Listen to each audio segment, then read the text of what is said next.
Hi everyone, Priya's रेसिपीमध्ये तुमचं खूप खूप स्वागत आहे। आज आपण बनवणार आहोत काळं मटण। चला तर मग रेसिपी पाहूयात।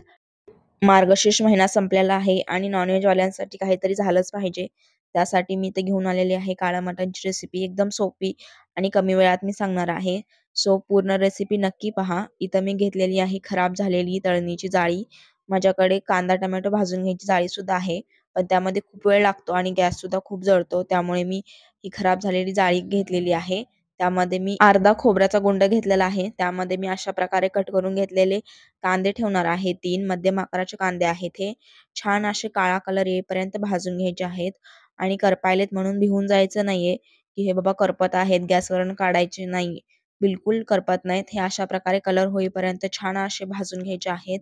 असा कलर झाल्यानंतर गॅस बंद करून घ्यायचे आणि थंड होऊन घ्यायचे। थंड झाल्यानंतर मिक्सरच्या भांड्यामध्ये काढून घ्यायचे आणि वरची साल वगैरे काढायला जायची नाहीये।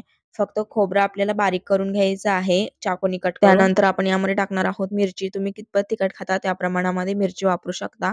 त्यानंतर मी यामध्ये टाकलेली आहे 1 चमचा अद्रक लसूणची पेस्ट। माझ्याकडे अद्रक आणि लसूण असं वेगळा नव्हता, त्यामुळे मी इथं पेस्टच वापरलेली आहे।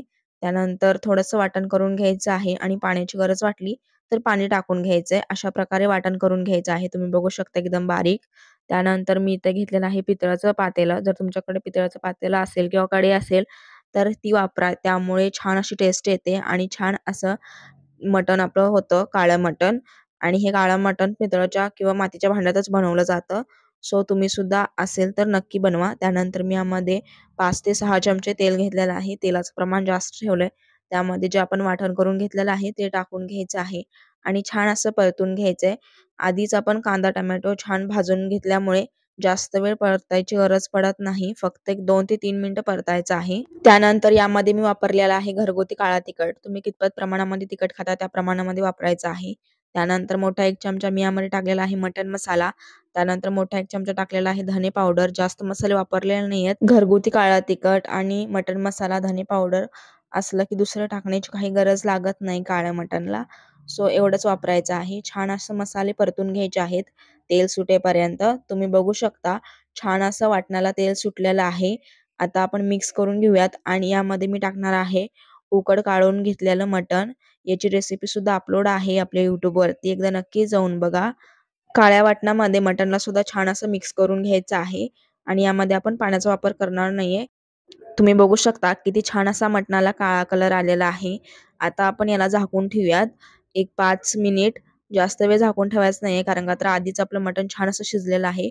फक्त तेल सुटेपर्यंत आपल्याला छान असं झाकून ठेवायचं आहे। तुम्ही बघू शकता काळ्या मटणाला छान असं पाणी सुटलेलं आहे।